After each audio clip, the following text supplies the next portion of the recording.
Hello everyone, कैसे हैं आप सब लोग। मैं हूं श्रुति। लास्ट वीडियो में हमने डिस्कस किया था जॉइंट वेंचर क्या होता है। आज हम इस वीडियो में देखेंगे जॉइंट वेंचर कितने तरह के होते हैं, टाइप्स ऑफ जॉइंट वेंचर्स। तो जॉइंट वेंचर्स दो तरह के होते हैं।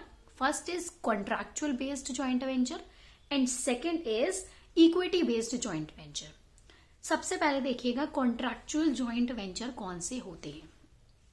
कॉन्ट्रैक्चुअल जॉइंट वेंचर में एक न्यू सेपरेट एंटिटी नहीं बनती है। मतलब कि दो पार्टीज हैं, दोनों पार्टीज ने आपस में एक एग्रीमेंट किया, लेकिन एक नई पार्टी फॉर्म नहीं की। जो पुरानी चल रही है उसी में ही एग्रीमेंट कर लिया एक दूसरे के साथ काम करने का। ठीक है। And the parties do not share ownership of the business. मतलब कि जो बिजनेस है वो दोनों आपस में पूरी पूरी ओनरशिप शेयर नहीं करते, कुछ एलिमेंट होता है जो वो एक दूसरे के साथ शेयर करते हैं।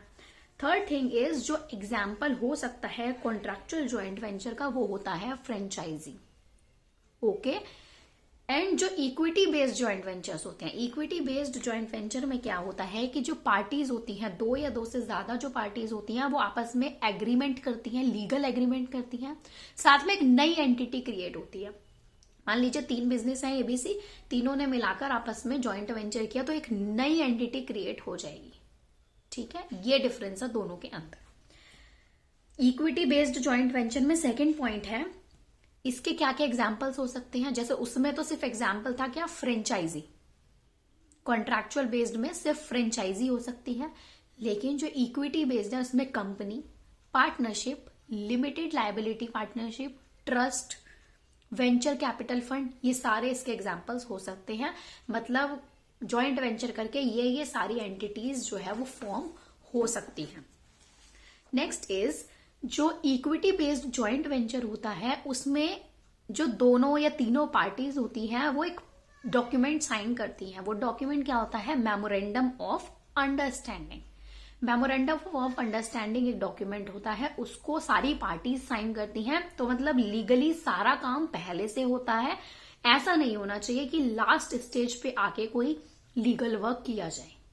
तो दोनों में बेसिकली यही डिफरेंस है। कॉन्ट्रैक्ट बेस्ड में नई एंटिटी नहीं क्रिएट होती, जबकि इक्विटी बेस्ड में एक न्यू एंटिटी क्रिएट होती है। कॉन्ट्रैक्चुअल बेस्ड में सिर्फ एक एग्रीमेंट होता है, लेकिन इक्विटी बेस्ड में लीगल एग्रीमेंट होता है, डॉक्यूमेंटेशन साइन होती है, जिसको हम बोलते हैं मेमोरेंडम ऑफ अंडरस्टैंडिंग। ठीक है। तो बेसिकली जो मेन एग्जाम्पल्स इसके आते हैं कॉन्ट्रैक्चुअल बेस्ड के, वो फ्रेंचाइजी होता है। और इक्विटी बेस पे अगर देखें तो हम सारे होते हैं, venture capital fund, company, partnership, trust, limited liability partnership, ये सब।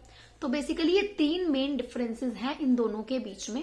ये दो तरह के होते हैं जॉइंट वेंचर, मैंने आपको समझा दिया है, कॉन्ट्रैक्चुअल बेस्ड और इक्विटी बेस्ड। तो अगर आपसे क्वेश्चन पूछा जाए किसी भी एग्जाम में तो आप इजिली डिफरेंशिएट कर सकते हैं। आपको पता होगा कि कॉन्ट्रैक्चुअल में क्या होता है और इक्विटी बेस्ड में क्या होता है। तो फिर मिलते हैं हम अपनी नेक्स्ट वीडियो में। Bye bye.